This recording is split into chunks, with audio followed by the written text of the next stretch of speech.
Aleluia, muito bem. Pega aí a sua Bíblia, abra ela ali em João no capítulo 13, nós vamos compartilhar a palavra do Senhor. Aleluia. Nós temos falado nesses dias a respeito de discipulado. E hoje nós vamos dar seguimento, e aí em João capítulo 13, nós vamos ler o texto a partir do versículo 1. João capítulo 13, a partir do versículo 1 diz assim: Um pouco antes da festa da Páscoa, sabendo Jesus que havia chegado o tempo em que deixaria este mundo e iria para o Pai, tendo amado os seus que estavam no mundo, amou-os até o fim. Estava sendo servido o jantar, e o diabo já havia induzido Judas Iscariotes, filho de Simão, a trair Jesus. Jesus sabia que o Pai havia colocado todas as coisas debaixo do seu poder, e que viera de Deus e estava voltando para Deus. Assim, levantou-se da mesa, tirou sua capa e colocou uma toalha em volta da cintura. Depois disso, derramou água numa bacia e começou a lavar os pés dos seus discípulos, enxugando-os com a toalha que estava em sua cintura. Chegou-se a Simão Pedro, que lhe disse: Senhor, vais lavar os meus pés? Respondeu Jesus: Você não compreende agora o que estou lhe fazendo. Mais tarde, porém, entenderá. Disse Pedro: Não, nunca lavarás os meus pés. Jesus respondeu: Se eu não os lavar, você não terá parte comigo. Respondeu Simão Pedro: Então, Senhor, não apenas os meus pés, mas também as minhas mãos e a minha cabeça. Respondeu Jesus: Quem já se banhou precisa apenas lavar os pés. Todo o seu corpo está limpo. Vocês estão limpos, mas nem todos, pois ele sabia quem iria traí-lo, e por isso disse que nem todos estavam limpos. Quando terminou de lavar-lhe os pés, Jesus tornou a vestir sua capa e voltou ao seu lugar. Então lhes perguntou: Vocês entendem o que eu lhes fiz? Vocês me chamam mestre e senhor, e com razão, pois eu o sou. Pois bem, se eu, sendo mestre e senhor e mestre de vocês, lavei-lhe os pés, vocês também devem lavar os pés uns dos outros. Eu lhes dei o exemplo, para que vocês façam como lhes fiz. Baixe sua cabeça, feche os teus olhos. Senhor Jesus, nós estamos aqui nesta manhã reunidos no Teu nome, onde Te louvamos, Te adoramos, e queremos nesta manhã ouvir a Tua voz, Jesus. São as Tuas palavras que fazem diferença na nossa vida. Livra-nos de toda especulação humana e natural, e leva-nos além em entendimento e compreensão da Tua palavra. Queremos ouvir a Tua voz nesta manhã, em nome de Jesus, amém, aleluia. Então nós temos falado nesses dias a respeito de discipulado, e nós falamos ali a respeito da grande comissão, onde o Senhor Jesus nos chamou para fazer discípulos, amém. Falamos que quando o Senhor Jesus disse ide e fazer discípulos, não era apenas o ir para algum lugar. Tem pessoas que se limitam achando que só vai fazer discípulo quando for para algum lugar. Não, o dia quando Deus me enviar para onde eu tenho que ir, o meu ide, aí eu vou começar. Não, Jesus disse, indo, faça discípulos. Você começou a sua caminhada, você começou a sua jornada, já começou. Enquanto você estiver indo, faça discípulos. Falamos de fazer discípulos, é o dia a dia, é onde nós estivermos, é na nossa casa, na nossa família, no nosso convívio fazemos discípulos. E quando ele diz de todas as nações, a palavra que é usada nesse texto é o etnios, que é a palavra que vem da palavra etnia, isso é, fazer discípulos de todas as etnias, de todos os tipos de pessoas, fazemos discípulos para Jesus, amém. Falamos também na semana passada algumas características de um verdadeiro discípulo de Jesus. Quantos creem que são discípulos de Jesus aqui? E nós falamos que o verdadeiro discípulo, ele sabe seguir Jesus, porque tem pessoas, tem cristão que é maluco, que ele fala que é cristão, mas na verdade o coração dele é Deus, faz o que eu quero, abençoe os meus planos, abençoe as minhas vontades. Epa, peraí, quem segue Jesus, é Ele que dá a direção e eu apenas o sigo. Essa é uma característica de um verdadeiro discípulo. Uma outra característica é que ama Jesus acima de tudo. Vou te perguntar, você ama Jesus acima de tudo? Mãe, você ama Jesus acima dos seus filhos? Não teve nenhum amém agora, né? Entendi. Esposa, você ama Jesus acima do seu esposo? É mais fácil, né, do que nos filhos, eu entendo, né? Esposo, você ama a Jesus mais do que a sua esposa? Ao ponto de ter situações que às vezes você vai dizer assim: eu prefiro agradar a Deus do que agradar a minha esposa? Que tem homem que nessa hora recua só para não ter problema em casa. E uma terceira característica que nós falamos é que o discípulo, ele é discípulo de Jesus, ele não é dos homens. Hoje nós vemos pessoas que às vezes colocam o seu coração tanto em homens naturais, é no pastor, é no líder, ele é discípulo. Jesus nunca disse isso. Jesus disse para nós fazermos discípulos. Nunca disse que os discípulos seriam nossos. Pelo contrário, ele disse: se as minhas palavras estiverem em vocês, vocês serão meus discípulos. Isso é, se as palavras que nós falamos são de Jesus, os discípulos são de Jesus também. Quantos entendem isso? E hoje eu quero falar sobre algo baseado nesse texto que nós compartilhamos, que é a passagem onde Jesus estava à mesa com seus discípulos e ali ele lava os pés dos discípulos. Eu quero falar sobre o valor da mesa no discipulado.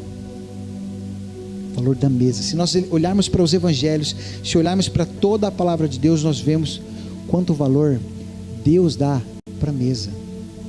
Hoje nós estamos numa geração onde as pessoas valorizam mais o púlpito e a estrutura do que as mesas. As pessoas gostam de ir para o culto, mas não gostam de sentar à mesa. Sabe por que nós tomamos um pequeno almoço juntos?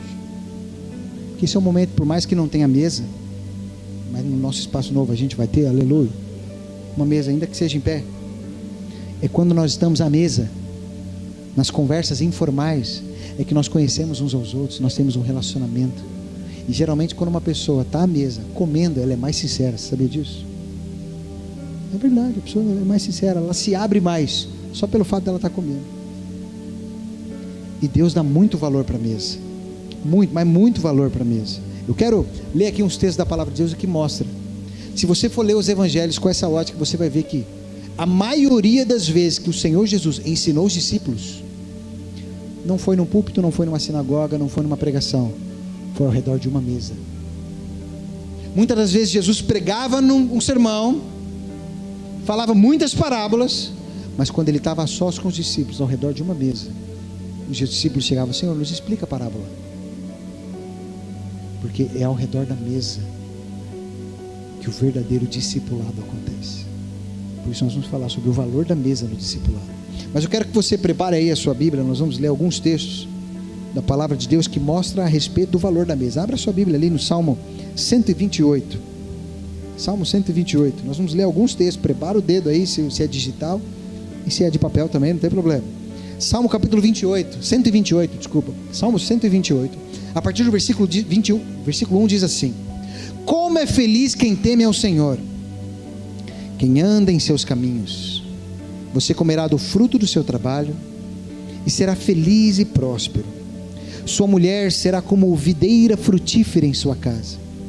Seus filhos serão como brotos de oliveira ao redor da sua mesa.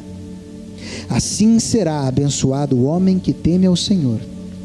Que o Senhor o abençoe de Sião, desde Sião, para que você veja a prosperidade de Jerusalém todos os dias da sua vida e veja os filhos dos seus filhos, haja paz em Israel. O Senhor aqui falando da bênção do homem que teme ao Senhor, e Ele diz: ei, o resultado da sua bênção vai ser os seus filhos ao redor da mesa, serão como rebentos da oliveira ao redor da mesa.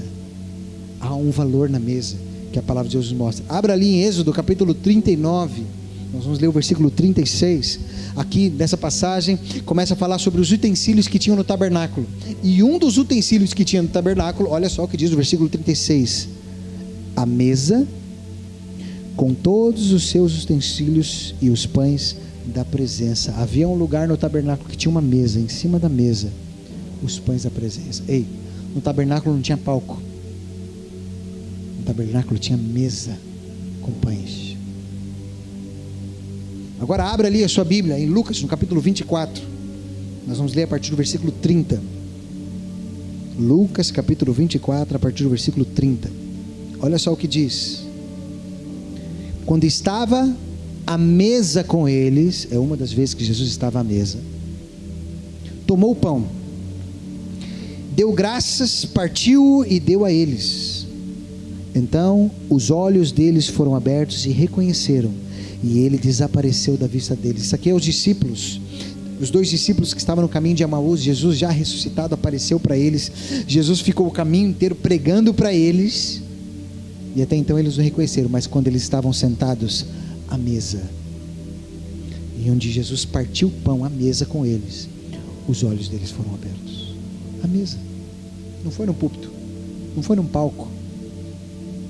Olha só, abra lá agora em Mateus no capítulo 9, o versículo 10. Mateus capítulo 9, versículo 10 diz assim: estando Jesus em casa, Jesus também tinha a casa dele, foram comer com ele e seus discípulos muitos publicanos e pecadores. A pessoa, Jesus em casa, vem os discípulos, pum, já são 12, e um monte de publicanos. Eu fico imaginando a casa de Jesus, um monte de gente, aonde? Sentados à mesa. Era o lugar onde a maioria das vezes Jesus ensinava, ao redor da mesa. Abra ali agora em Marcos, no capítulo 14, mais um momento onde Jesus estava à mesa. Olha só, Marcos capítulo 14, versículo 3 diz assim: estando Jesus em Betânia, reclinado à mesa, na casa de um homem conhecido como Simão, o leproso, aproximou-se dele certa mulher com um frasco de alabastro, contendo um perfume muito caro, feito de nardo puro. Ela quebrou o frasco e derramou o perfume sobre a cabeça de Jesus. Mais uma vez, algo que nós aprendemos de Jesus, e todo esse momento foi a mesa. Agora abra João capítulo 12.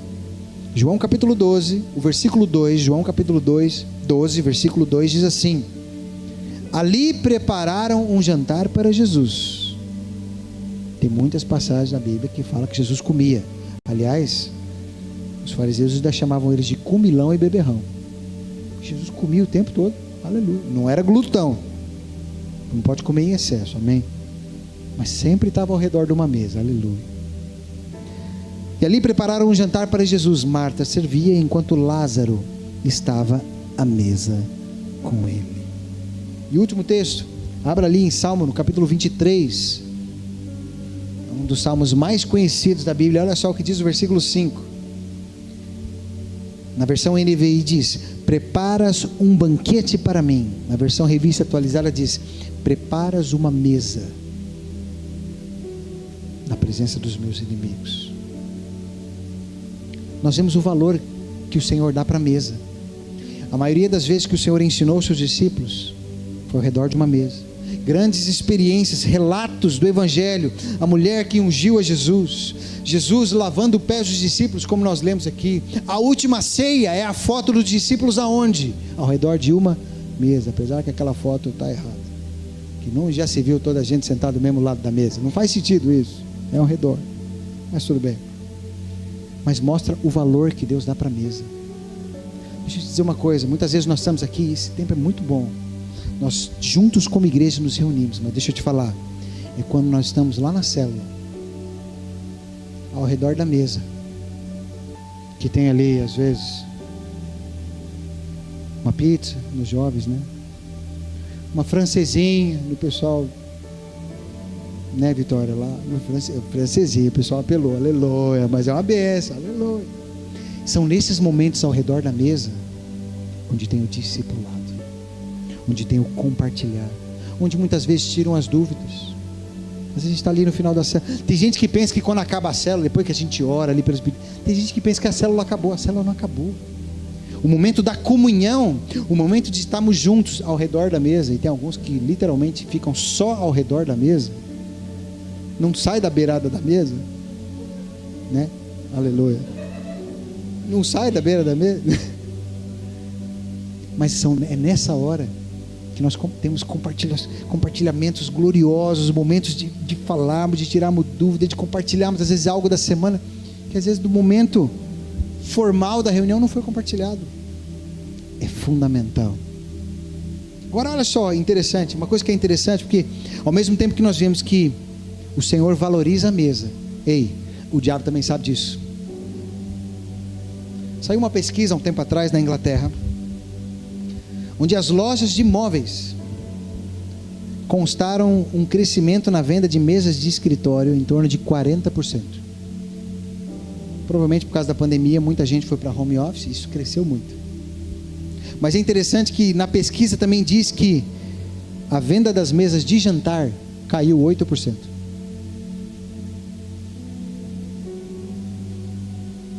E o número de famílias na Inglaterra que já não tem mesa de jantar é em torno de 25%. Não tem mais aquele tempo em família ao redor da mesa.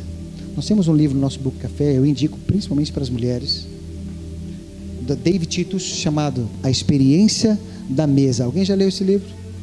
Eu já leu. De você aprender a dar valor ao tempo de mesa em família. Nós temos uma prática em casa. Na hora de comer, todos à mesa. Não tem televisão, a TV às vezes só fica ali tocando louvores. Não tem telemóvel em cima da mesa. Porque esse é o momento de nós estarmos a comer e perguntar: e aí, como é que foi seu dia? É o tempo de convívio. Olha só uma outra pesquisa que saiu, mas essa é um pouco mais antiga, do Brasil, mas eu acredito que serve um pouco para nós.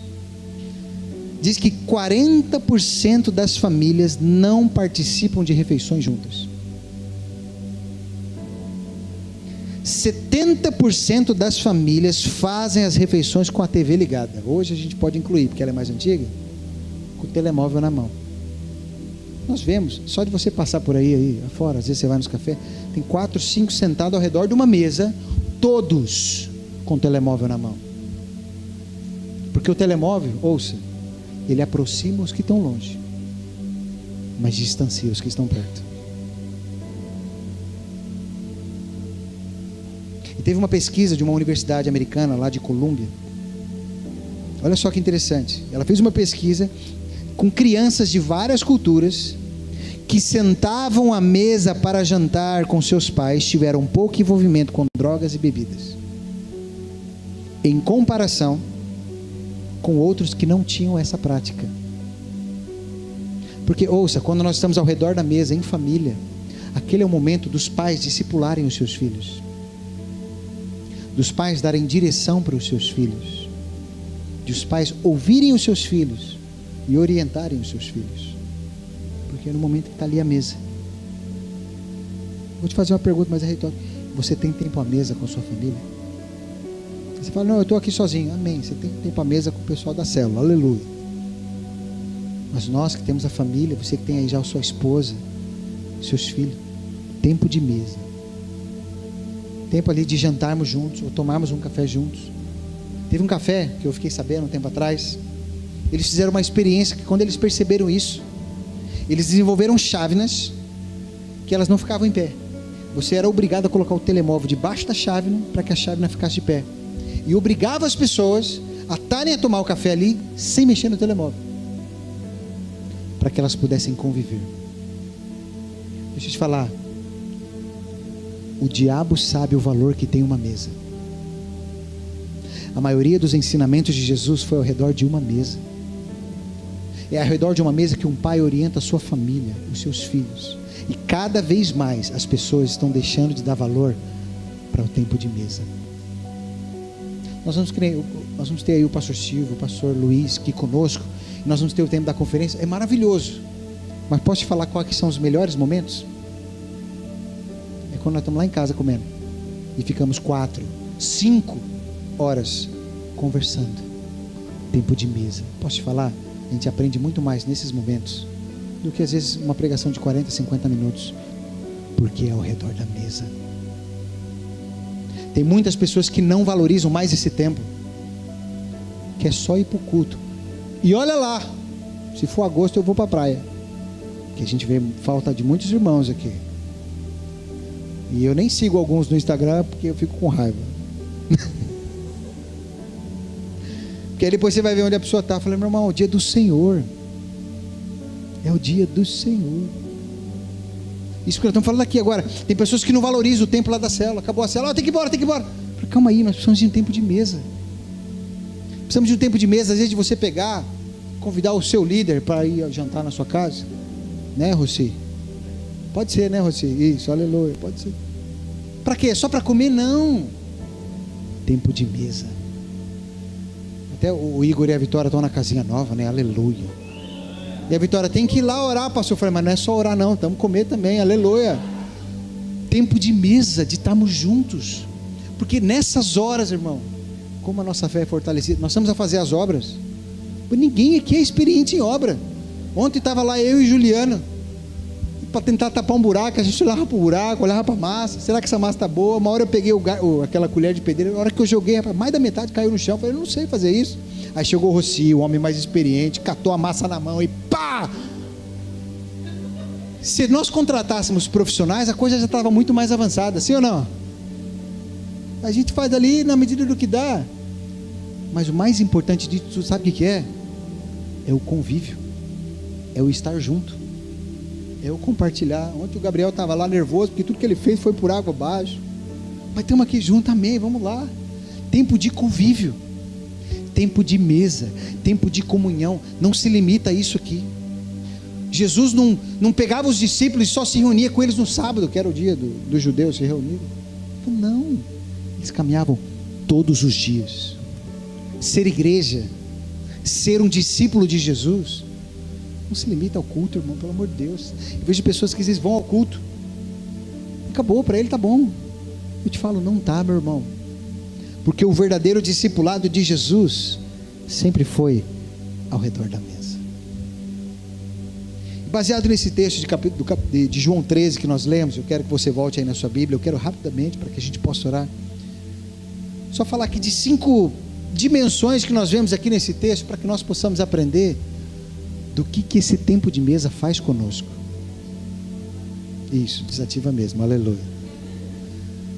Esse tempo de mesa faz conosco, que é fundamental. Eu vou te falar, irmão, tenta pelo menos uma vez por semana estar com algum irmão para estar junto. Vai comer na casa dele, ou leva ele para comer na sua casa. Não é só o comer em si, tempo de mesa, tempo de comunhão, tempo de discipulado, onde nós aprendemos uns com os outros. Amém? Aleluia. O Pedro aprendeu isso direitinho, né, Pedro? Vive direto comendo na casa do Gabriel e da Ju, aleluia. Mas é precioso, aleluia. Ontem nós estávamos lá em casa, lá comemos uma massa com frango e legumes e molho shoyu. Tempo de mesa, sobrou, vamos comer no almoço hoje, aleluia. Sobrou. Irmão, é tempo de comunhão, nós precisamos desse momento. Ser um verdadeiro discípulo de Jesus é necessário tempo de mesa. Nós temos esse tempo como igreja, é maravilhoso, fantástico, mas precisamos estar lá no tempo da célula.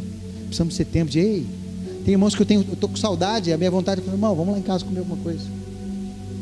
O comer é só o pretexto para nós estarmos juntos e temos esse tempo de mesa. Nós precisamos, eu sei que a gente está numa fase agora meio atribulada, todo tempo que a gente aproveita, a gente vai lá martelar alguma coisa. Mas nós precisamos ter esse tempo juntos. Fala para o irmão que está do seu lado, me convida para almoçar na sua casa, aleluia. Aleluia. Aleluia. E João capítulo 13, eu quero que nós rapidamente vejamos aqui essas 5 dimensões do que acontece conosco ao redor da mesa. A primeira coisa é justamente isso, que a mesa é o lugar de comunhão. Comunhão. Mas não é apenas comunhão entre eu e o meu irmão, também é comunhão com o Senhor. Porque Jesus disse que onde estiver reunidos 2 ou 3 no nome dele, ele está junto. Apocalipse 3:20, ele diz que se ele bater a porta e alguém ouvir, ele vai entrar, sabe o que ele vai fazer? Eu vou cear com ele e ele comigo. Sabe o que é cear? É jantar, irmão. Jesus, quando entra numa casa de alguém, vai perguntar, qual que é a janta hoje? Aleluia. Tempo junto de comunhão, não apenas entre nós, mas com o Senhor. Quantas vezes, às vezes nesse tempo de comunhão, de estar ao redor da mesa, sabe, sentir a presença de Deus, de estarmos juntos. Porque deixa eu te falar, nós estamos aqui e esse tempo é precioso, mas deixa eu te falar, você está vendo só a nuca do seu irmão, Você não consegue olhar Ele nos olhos. Mas ao redor da mesa, nós olhamos nos olhos, nós nos conhecemos, nós temos comunhão. E o Salmo 133 diz que ó quão bom e agradável que os irmãos vivam em comunhão. E no final desse mesmo capítulo diz, é ali que o Senhor ordena a bênção. Só a bênção onde há comunhão, onde nós estamos juntos, não apenas aqui, mas vivemos em comunhão. Tomamos um café juntos, comemos algo juntos, compartilhamos juntos, gastamos tempo de qualidade para estarmos juntos em comunhão. No versículo 4 e 5 diz assim: assim, levantou-se da mesa, tirou a sua capa e colocou uma toalha em volta da cintura. Depois disso, derramou água numa bacia e começou a lavar os pés dos seus discípulos, enxugando com a toalha que estava em sua cintura. Jesus estava ao redor da mesa com os discípulos. Eu fico imaginando, porque quando a gente lê assim, Jesus despiu, e não foi só Jesus, Deus tirou o seu manto para servir ali os discípulos. Esse é o tempo de estar junto ao redor da mesa. Segunda coisa que nós vemos ao redor da mesa é quando nós estamos à mesa, é um lugar, sabe de quê? Santificação. Olha só o que diz o texto, versículo 10: respondeu Jesus: quem já se banhou precisa não apenas lavar os pés, precisa apenas lavar os pés, todo o seu corpo está limpo. Vocês estão limpos, mas nem todos. Jesus deixou um princípio aqui dizendo: olha, vocês já estão lavados, mas vocês precisam lavar os pés. E Jesus disse: assim como eu fiz com vocês, façam uns aos outros. Isso é, Jesus está dizendo, vocês têm uma tarefa agora de um ao outro lavar o pé um do outro, santificar um ao outro. É nossa função quando nós estamos juntos. Às vezes o irmão pecou, sabe que pó na Bíblia fala de pecado, e se tinha uma coisa que tinha no pé daquela época era pó, que andavam só em terra. E lá vai o que? Aqui, conforme você vai na sua caminhada cristã e sujeira do pecado vai grudando em você, quando nós estamos juntos uns com os outros como irmãos, nós lavamos os pés uns dos outros, não no sentido literal, não precisa lavar o pé literalmente, pode também, mas não é isso. O sentido é de servir o outro, porque às vezes tem irmão que não consegue se livrar de algum pecado sozinho, mas nós servimos uns aos outros. E Jesus disse, eu deixei o exemplo, façam isso uns aos outros, porque quando nós estamos ao redor da mesa é lugar de santificação. Quando a gente vê como algum irmão está fazendo errado, o lugar da mesa é falar: irmão, isso é errado, faz isso não. Santificação. Aqui é capaz da pessoa chegar na hora do culto, o culto já começou, acabou o culto, não tem convívio. Nós temos esse tempo aqui de qualidade no início que é fantástico. A gente sabe que não são todos os lugares que tem isso. Até um tempo atrás o Tiago e da Jéssica, eles não estão aqui hoje, falou que eles foram viajar e foram visitar uma igreja e ficou indignado. Mas lá não tem comida? Eu falei: você está muito mal acostumado? Você acha que é todo lado que é assim? Mas o fato de nós termos esse tempo de convívio, e às vezes a gente observa algumas coisas, meu irmão, isso aí não é o caminho, isso é errado, é pecado, e é o lugar de santificarmos, de servirmos uns aos outros, santificando um ao outro, um aliando o outro. Se um vê que está caindo, opa irmão, não é por aí, mas como é que nós vamos fazer isso se não conviver e nem conhecer? Quantos entendem? Terceira coisa que nós vemos aqui, que a mesa é um lugar pedagógico. Versículo 14 diz assim: pois bem, se eu, sendo o Senhor e mestre de vocês, lavei-lhe os pés, vocês também devem lavar os pés uns dos outros.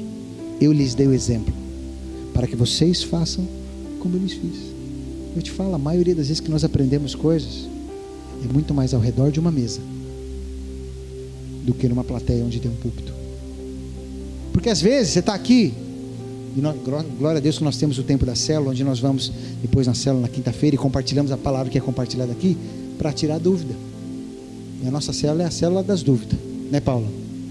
Paulo já prepara as perguntinhas. Eu tenho uma dúvida. E isso é muito bom, que isso já... Mas só aqui, às vezes você não tem dúvida, tem uma dúvida, não fala nada, e às vezes não foi na célula e pronto. Mas ao redor da mesa, você pode falar: eu tenho uma dúvida. Às vezes meus filhos soltam umas perguntas. ao redor da mesa. Pergunta bíblica. Esse dia eu também soltei uma. Quantas bestas tem na Bíblia? Aí ele ficou, quantas bestas tem na Bíblia? Besta é o que não sabe que tem, né? Mas isso é outra história. Mas é um lugar pedagógico, é um lugar onde nós aprendemos muito mais. Jesus pregou muitas vezes, vários sermões, mas quando estava ao redor da mesa, explicava para os discípulos. É um lugar onde você vai estar ali à mesa, olha, eu tenho uma dúvida, e você pergunta. E ali às vezes você aprende muito mais naquele tempo de mesa do que em outro tempo. Quarta coisa que nós vemos, que o lugar da mesa é um lugar de honra. Eu quero que você abra um texto. Vá lá para 2 Samuel no capítulo 9. Nós vamos ler a partir do versículo 3. A história de Davi, do rei Davi, que aconteceu algo interessante. Olha só, 2 Samuel capítulo 9, a partir do versículo 3, ele diz assim: perguntou-lhe Davi: resta ainda alguém da família de Saul, a quem eu possa mostrar a lealdade de Deus? Respondeu Ziba: ainda há um filho de Jonatas, aleijado dos pés. Onde está ele? Perguntou o rei. Ziba respondeu: na casa de Maquir, filho de Amiel, em Lodebar. Então o rei Davi mandou trazê-lo de Lodebar. Quando Mefibosete, filho de Jonatas e neto de Saul, compareceu diante de Davi, prostrou-se com o rosto em terra. Mefibosete? Perguntou Davi. Ele respondeu: sim, sou teu servo. Não tenha medo, disse Davi, pois é certo que eu o tratarei com bondade por causa de minha amizade com Jonatas, seu pai. Vou devolver-lhe todas as terras que pertenciam a seu avô Saul, e você comerá sempre à minha mesa. Sabe que sentar à mesa também é um lugar de honra. Geralmente pessoas que nós chamamos para sentar à mesa conosco, para comer conosco, onde nós queremos às vezes oferecer um jantar, são pessoas que muitas vezes nós queremos honrar. Pessoas que às vezes foram bênção na nossa vida, são pessoas de estima na nossa vida, e eu quero fazer algo. É uma forma de nós honrarmos as pessoas. Vou te fazer uma pergunta: você já pagou um jantar para o seu pai? Ou você toda vez deixa ele pagar? A última vez que nós fomos para o Brasil, passei no trabalho do meu pai, falei: pai, vamos almoçar junto. Estava eu, ele, aí estavam as crianças, diante de tudo. Fomos lá, e não, pai, hoje eu pago. Ele é meu pai. Ele disse que nós devemos honrar os pais. Eu ensino para os meus filhos, para eles me honrarem também. Falei: um dia eu vou na sua casa comer. Eu brinco também, vou aproveitar e vou na casa de banho, vou espirrar água no espelho, pular em cima da cama, jogar o sapato, vou fazer essas coisas também. Mas é um lugar de honra, onde você pode chamar alguém para um jantar em honra à pessoa, em gratidão, de falar: olha, eu estou aqui. Amém? Aleluia. Quinto e último, para que a gente possa orar: a mesa também é um lugar de graça, favor imerecido. Olha lá em João capítulo 13, o versículo 21, diz assim: depois de dizer isso, Jesus perturbou-se em espírito e declarou: digo-lhes que certamente um de vocês me trairá. Seus discípulos olharam uns para os outros sem saber a quem ele se referia. Um deles, o discípulo a quem Jesus amava, estava reclinado ao lado dele. Simão Pedro fez sinais para esse discípulo, como a dizer: pergunta-lhe a quem ele está se referindo. Inclinando-se para Jesus, perguntou-lhe: Senhor, quem é? Respondeu Jesus: aquele a quem eu der este pedaço de pão molhado no prato. Então, molhando o pedaço de pão, deu-lhe a Judas Iscariotes, filho de Simão. Então logo Judas comeu o pão, Satanás entrou nele. O que você está para fazer? Faça depressa, disse-lhe Jesus. Não sei se você consegue observar isso, mas Jesus preparou esse momento, essa ceia, que foi a última ceia, esse momento à mesa. Jesus já sabia que Judas ia traí-lo, mas ainda assim, Judas sentou à mesa com ele. Judas participou da ceia com ele. Porque ao redor da mesa do Senhor é sempre um lugar de graça, de oportunidade. Um lugar onde às vezes a pessoa nem se sente digno. Mas deixa eu te falar, quem banca o jantar é Jesus. Senta quem Ele quer. Isso é a graça dele. Tem pessoas que às vezes falam, não, quem sou eu para sentar à mesa com Jesus? Mas se Judas sentou, nós podemos estar à mesa com Ele. Porque a mesa do Senhor Jesus é uma mesa de graça, de favor. Hoje nós vamos participar da mesa de Jesus, da ceia. Tem pessoas que têm uma ideia insana na cabeça. Não, eu não sou digno de participar da mesa. Deixa eu te perguntar, onde é que está na Bíblia que diz que você é digno ou indigno? Tudo é pela graça do Senhor. E Ele diz, ei, senta à mesa comigo. Não, mas senta à mesa comigo. Porque a mesa de Jesus é um lugar de graça, é um lugar de oportunidade. Eu creio que até o último momento, Judas tinha uma oportunidade. Mas ele fez as escolhas dele. O Senhor sempre nos dá a oportunidade de sentarmos à mesa dele. Eu queria que você ficasse de pé. O Senhor tem nos